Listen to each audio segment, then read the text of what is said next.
I really love to visit such kind of events because we all know that the situation in Ghana at the moment is a very difficult one, like economically.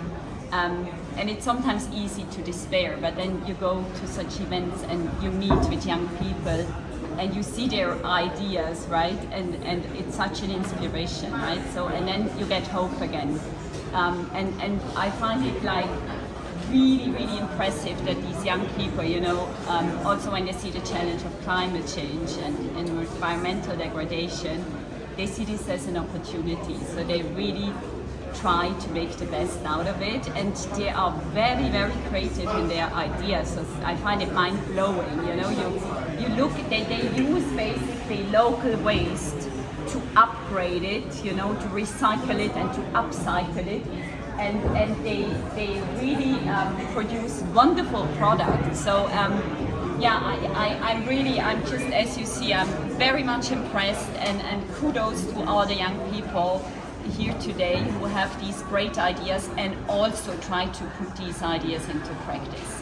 Do you think it's something worth emulating by other? Of course, there are people who are here who are putting that resource to use. Do you think it's something that is worth emulating by the youth generally across the country and the continent as well?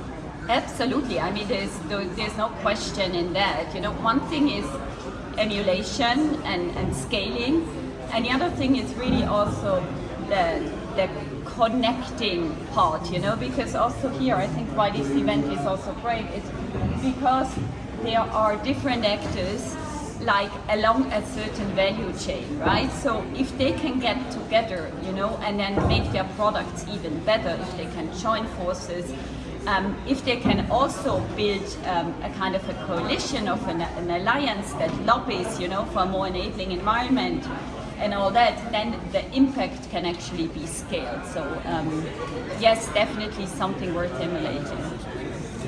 Okay. What does it mean to you and the Swiss government in general to see that youth in Ghana are getting involved in ventures like this?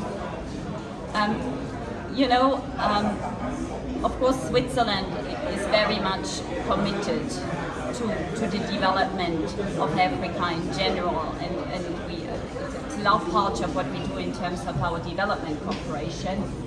But then we are also very conscious of the fact that, like the development cooperation of the past is in a way past, it's over, right? So what you need for like real sustainable development is like these local initiatives. It's the young people that come with their own ideas, and then we can be here to support and assist and give them a little push, but it's really these homegrown initiatives that are the most valuable. Do you see any business prospects between the Swiss government and some of these entrepreneurs?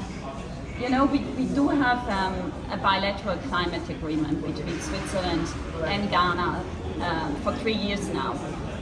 And what it does, it's actually Switzerland can compensate part of its CO2 emissions in Ghana, So what it means that actually Swiss private sector will invest in clean technology projects in Ghana, and then the emissions that are being saved through these projects, they will be sold to Switzerland, you see, so it's actually a win-win solution. So if some of these initiatives reach scale, they could potentially, also apply to such programs. But it's only possible since, we're talking about large amounts of money. So at the moment, we are largely working with aggregators that bring together many small entrepreneurs and then, have these bilateral cooperation. Last one. Sometimes there are issues of standardization when it comes to maybe products moving from here overseas and other things. The standards you saw here, are they ones that tick the Swiss market or the European market?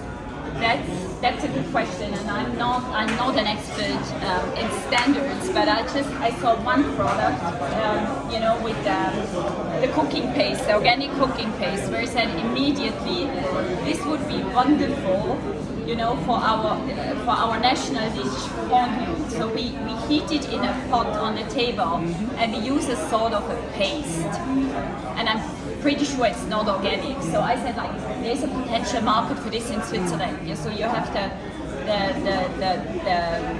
you have the paste to for your stock. Okay.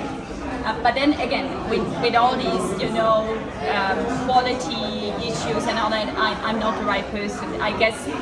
But everything can be adjusted, right? It's also about knowing the norms and the standards, and then adjusting your product to it. So, but by the way, we have also financed a program in Ghana on standards and certification and product testing. So I think you could even do the testing here in Ghana. You have a lot of very good laboratories that do testing.